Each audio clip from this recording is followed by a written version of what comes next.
We will continue. This conversation will continue, but I do want to just to go out to the break with Carolyn Porco, who senior imaging, the imaging scientist, the lady who runs Saturn, as Neil said, the Cassini mission, which is imaging Saturn, and was also at the Space Science Institute in Boulder, Colorado. And I first met her, I don't know, 20 years ago during the Voyager mission, I suppose, right at JPL. And Carolyn will take us, to use a phrase of Carl Sagan's, knee-deep in the cosmic overwhelm, I hope. So, Carolyn Porco. And you can either stay there and be part of the slideshow, or, because we're now going to put the house lights down, and I think we'll see some images. Saturn needs a stage unto itself. Saturn needs a stage itself. Okay, well, good afternoon, everybody. Roger asked me to speak briefly. On the I asked everybody to speak briefly, but it's done no good. I mean, so I don't have to feel obliged to speak briefly. On the subject of if not God, then what? And he asked me specifically to talk about what being in this profession that I'm in and staring, as he put it, staring immensity and eternity in the face every day does for one's view of life and spirituality. I said that? You did. Oh, that's amazing. Thank you. And then he asked me to do the Carl Sagan thing and speak about awe and wonder. So I'm going to start by saying that I am in awe of how wonderful it is to be among all of you today and to be among the illustrious speakers who are on the agenda. Thank you, Roger, for the invitation. Okay. It is an honor, and I'm going to need a... Here we go. And I think that if anyone has got a replacement for God that is answering the question, if not God, then what, I think that scientists do. So I'm going to disagree, I think, strongly with what we heard Steve Weinberg say. And that's why this meeting has been so interesting, because people come to it with different points of view. I just want to say, though, that it's remarkable to me that in all these years, the years during which Bertrand Russell was alive and since he's died, no one has figured out that there are probably 1 billion China teapots in orbit around the sun. They just all happen to be affixed to the Earth, but they're still orbiting the sun.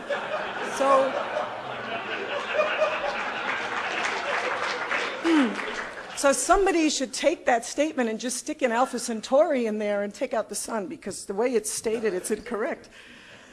Anyway, before one can think about replacing God, one has to find out or ask the question what role God plays. That is, why do people need God and why do people need religion? And in my mind, they are two very, very different things. They're two different, distinct questions, because the God concept and the religion are related, but they're not the same. And I'm going to have to be taking a drink of water here at some point. And there are, of course, lots of different, many different concepts of God, and the one that's most relevant to what I'm going to say is the conceptual device that people employ to feel connected to something grander and something greater than they are. This is the idea. God is omnipotent and omniscient and immortal, and he made me in his image and likeness. And then through that connection to this great being in the sky that I look like and I was made by, through that connection to find meaning and purpose in their lives, and ultimately to find reason to believe that they too will be immortal. And I believe that we've skirted around an issue that I think is just absolutely core to everything, this conflict of science and religion, and that is that people fear death. Okay? We have a tremendous fear of death and the uncertainty of what lies after death, and I think it's a strong factor in all of this, and I'm going to say more about that later. But I think that the same spiritual fulfillment that people find in religion can be found in science. This is counter to what Steve Weinberg said. Because to me, at the heart of every scientific inquiry is a deep spiritual quest, and that is a quest to know and a quest to feel a connection to the natural world by comprehending it and, by coming to know, if you will, the mind of God. And this is certainly what drove me to be a scientist and to be an astronomer. My own personal quest began when I was a young teenager, and I actually went through a period of time, it only lasted a few months, but I went through a period of time where I very, very earnestly tried to practice the religion that I was born into, which was Catholicism. And that didn't do it for me. It just wasn't gratifying enough. And I was all engaged in asking the questions, the big questions of wonder. What are we doing here? And what is the purpose of us being here? Why am I personally, individually here? And to find out, I turned to the study of astronomy. And it seemed to me if there were going to be any answers to be found at all, they were going to be found in the facts and in understanding the greater theater within which human life has unfolded. And I was right about that. Being a scientist and staring immensity and eternity in the face every day is about as meaningful, I think, and grand and awe-inspiring as it gets. Especially we astronomers, confront the big questions of wonder every day, and the answers to these questions in the aggregate have produced, and this is with absolutely no hype, have produced the greatest story that's ever been told, and there isn't a religion, I think, that can offer anything better. And as Jules Verne said, reality provides us with facts so romantic that imagination itself could add nothing to them. And I say amen to that. So we have a story that has been built up through scientific investigation of, the development of the universe, of the seemingly miraculous conversion of mere energy to matter. I mean, what seems more miraculous than that? Of the development over billions of years, the development of fundamental particles to DNA, of the development of microbes to humans, and of the singularity of the Big Bang ultimately creating the unimaginable vastness that we have all around us in the universe. And this is a story with drama, with spectacle, with magnificence, and so on. And so I'm going to take you through just a few scenes from this movie. You've seen them many times before, but I just thought it stood repeating, and besides, I was tasked with inspiring you with awe and wonder, and so that's what I'm going to do.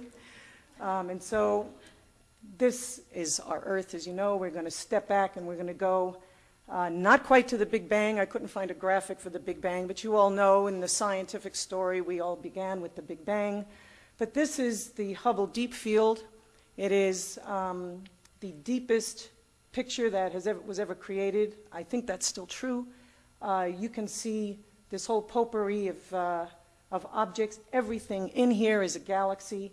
And we see galaxies here that developed 800 million years after the Big Bang. So we're looking back something like 13 billion light years ago, and also 13 billion light years away.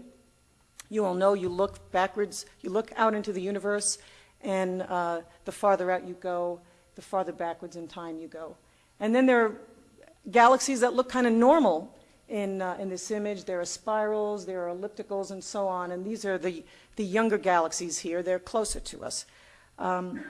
So right away we see that there are galaxies, there have been galaxies inhabiting the universe for billions of years.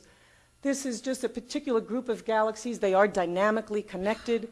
They are involved in this ballet which transpires on timescales of hundreds of millions of years. And they act gravitationally the way they do because the universe was not completely uniform after the Big Bang. There were seeds of, concentrations of denser than average places in both radiation and then ultimately in matter, and these coalesced under the force of gravity to give us groups of galaxies, and then those broke off to be galaxies, and then the galaxies themselves, as you know, broke off to be, condensed out to be stars. This is the beautiful Sombrero Galaxy, 28 million light years from Earth, about 50,000 light years across. This disk spiral, this here is the dust and gas, but you're seeing here the dust that has settled down into the disk of the galaxy. Here is a barred galaxy. Not all galaxies are the same. They're not shaped the same. This is a beautiful barred spiral. And then this is just one of the most beautiful, a lot of detail in this Whirlpool galaxy. And you can see the red regions are the star-forming regions when in the rotation of matter around the center of the galaxy, large molecular clouds are sent through a region, these spiral arms, which are actual dynamical entities. They themselves rotate around the galaxy with a different speed. When these large molecular clouds pass through this region, they are compressed, and out pop On the other side out pop a lot of blue stars. You can see that here too.